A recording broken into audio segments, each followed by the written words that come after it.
அனைத்து உரிமை குரல் நண்பர்களுக்கும் வணக்கம். காளியம்மாளை வச்சு நடக்கக்கூடிய ஒரு பெரிய சதி வேலையை குறித்து தான் சீமான் அவர்கள் பார்த்தீங்கன்னா வரப்போற செய்தியாளர்கள் சந்திப்பில் பேச போறாரு. இது குறித்த விவரங்கள் தான் இந்த வீடியோவில் பார்க்க போறோம். வாங்க பார்க்கலாம். நாம் தமிழர் கட்சியுடைய முக்கியமான ஒரு கலந்தாய்வு கூட்டம் தான் பார்த்தீங்கன்னா தற்போது நடந்திருக்கு. சென்னையில் நடந்திருக்கக்கூடிய இந்த கலந்தாய்வு கூட்டத்தில் கலந்த எல்லா நிர்வாகிகளுமே அவங்களுடைய போன் மற்றும் வீடியோ எடுக்கக்கூடிய எல்லா சாதனைகளுமே வெளியே வச்சுட்டு தான் போயிருக்காங்க. முக்கியமாக சீமான் அவர்கள் என்ன சொல்லியிருந்தாரு அப்படின்னா, இந்த ஒரு விஷயம் வெளியே போயிடக்கூடாது அப்படின்றத சொல்லியிருக்காரு. ஏன்னா நிர்வாகிகள் பார்த்தீங்கன்னா போன்ல வீடியோ எடுத்து உடனுக்குடனாக ட்விட்டர்ல போடுற ஒரு காரணத்தினால எல்லா விஷயங்களுமே எளிதில் கசிஞ்சிடுது அப்படின்னும், இந்த ஒரு விஷயம் டாப் சீக்ரெட்டாக இருக்கணும் அப்படின்னு சீமான் சொல்லியிருக்காரு. இதுல முக்கியமாக பேசப்பட்ட ஒரு விஷயம் என்ன அப்படின்னா, இதற்கு முன்னதாக சீமான் என்ன சொல்லியிருந்தாரு அப்படின்னா, ஒரு கலந்தாய்வு கூட்டம் நடக்க போகுது, அதுல காளியம்மாள் குறித்த ஒரு சில விஷயங்களை நாங்க பேச போறோம் அப்படின்னு சொல்லியிருந்தாரு. அது மட்டும் இல்லாம காளியம்மாள் கட்சியில இருக்காங்களா இல்லையா அப்படின்ற ஒரு பெரிய குழப்பம் போயிட்டு இருக்கு.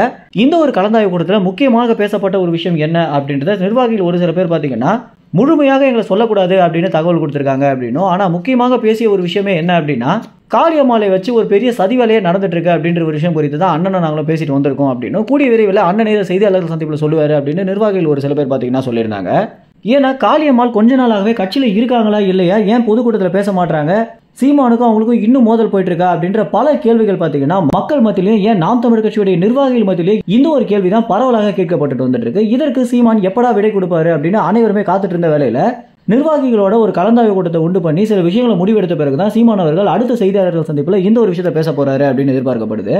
நாம் தமிழர் கட்சியுடைய ஆரம்ப காலத்துல இருந்தே காளியம்மாள் பாத்தீங்கன்னா கட்சிக்காக எவ்வளவு உழைச்சிருக்காங்க அப்படின்னு நம்ம அனைவருக்குமே தெரிஞ்சிருக்கும். இந்த ஒரு காரணத்தினாலேயே எளிதில் அவங்களை தூக்கி போட்ட முடியாது அப்படின்ற காரணத்தினாலையும் சீமானுக்கு பிறந்தநாள் வாழ்த்து சொல்லல அப்படின்னாலும் இதற்கு ஒரு காரணம் இருக்குமே தவிர காளியம்மாளை நம்ம யாரும் வெறுக்க வேணாம் அப்படின்னு சீமான் அவர்கள் பாத்தீங்கன்னா நிர்வாகிகளிடம் வலியுறுத்திருக்காரு. ஏன்னா நிர்வாகிகள் கொஞ்ச நாளாகவே காளியம்மாள் குறித்த பல கோவப்படுற ட்வீட்டையும் போஸ்டையும் போட்டுட்டு வந்துட்டு இருக்காங்க. இந்த மாதிரியான விஷயங்களுக்கு முற்றுப்புள்ளி வைக்கணும் அப்படின்னா உடனுக்குடன் சீமான் அவர்கள் இந்த ஒரு கலந்தாய்வு கூட்டத்தை உண்டு பண்ணியிருக்காரு.